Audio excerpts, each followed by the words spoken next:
السلام علیکم. ہیلو السلام علیکم عامر بھائی. جی وعلیکم السلام، فرمائیے. میں مسز ریحان بات کر رہی ہوں حیدرآباد سے. جی میرا یہ مسز خواب ہے جی کہ میرے نند اور نندوئی پچھلے سال حج پہ گئے تھے تو صحیح. مجھے بھی جانا تھا تو میں جا نہیں سکی میرے ہسبینڈ میں کمر کی تکلیف کی وجہ سے، لیکن مجھے جانا تھا حج پہ. صحیح. لیکن میں نے خواب میں دیکھا اسی رات کے میں نا پھول پہنی ہوئی ہوں، احرام پہنا ہوا ہے میں نے، اور میں سفید کپڑوں میں ہوں اور سوزوکی میں بیٹھ کے پھول پہنا کے سب کو ہاتھ ہلا کے اور جیسے سب مجھے مبارکباد دے رہے ہیں کہ میں حج پہ جا رہی ہوں. لیکن مجھے مہروں کا بھی مسئلہ ہے، پھر میں جا نہیں سکی، بچے بھی میرے چھوٹے تھے، تو مجھے یہ معلوم کرنا ہے. اور میرے نند اور نندوئی چلے گئے تھے حج پہ. اچھا، تو مجھے آپ سے بس یہی خواب کی تعبیر معلوم آپ نے کرنی اپنا ہے. حلیہ جو دیکھا اس میں آپ نے پھول پہنے ہوئے ہیں جی اور جی آپ جی. یعنی کس طرح وہ احرام کی حالت میں واپس آ رہی ہیں؟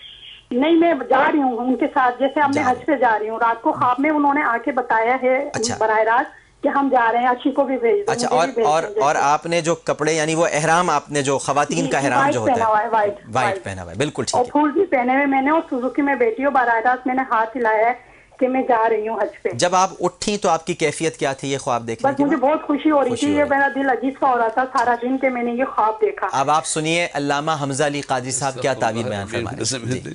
چلیے میں تو آج ویسے ہی کعبے کے تصور میں ہی بیٹھا تھا. ماشاء اللہ سارے خواب دیکھیے، الحمدللہ سارا تعلق احسانی. اور یہ احرام کے ساتھ دیکھنا تو یہ سمجھیے کہ حاضری اللہ تعالیٰ قبول فرمائے. بالکل احرام کی حالت میں، اور یعنی نیت کا ثواب مل گیا ہے. نیت روح جو ہے وہ ہو آتی ہے، ہاں. اور اللہ تعالیٰ کی طرف تسلی و تشفی ہے.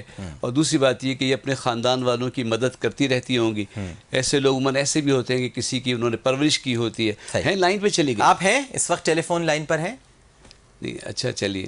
تو احرام کے ساتھ دیکھنا، ہمارے جو وہاں لوگ ہوتے ہیں جلدی سے کاٹ دیتے ہیں، یعنی کہ رکھا ہے اور بھی لوگ ہوتے ہوں گے، تو وہاں جو احرام میں دیکھنا تو ماشاءاللہ بہت مقبولیت کی بات ہے. صحیح کہ اللہ چاہے تو حج کا ہی جیسا قبول فرضیت اپنی جگہ ہوتی ہے، ثواب اپنی جگہ ہوتا ہے. اگر بیمار ہیں، مجبوری ہے، نہیں جا سکے اور احرام میں دیکھا اور گلپوشی تک کے ساتھ دیکھا تو اللہ چاہے تو حج کا ثواب بھی دے سکتا ہے، فرضیت ادا نہیں ہوگی. اب میں یہ درخواست کروں گا کہ اللہ صحت بھی دے اور حاضری بھی نصیب ہو، رات کو 2 نفل پڑھ کر حضور صلی اللہ علیہ وسلم کی خدمت میں پیش کریں ہدیہ نذرانہ، اور پھر دعا کریں کہ اللہ تعالیٰ مجھے حاضری نصیب فرمائے. مدینہ شریف کی نیت رکھیں. حج و عمرہ راستے کی بات ہے، اصل مراد حاضری اس پاک در کی ہے.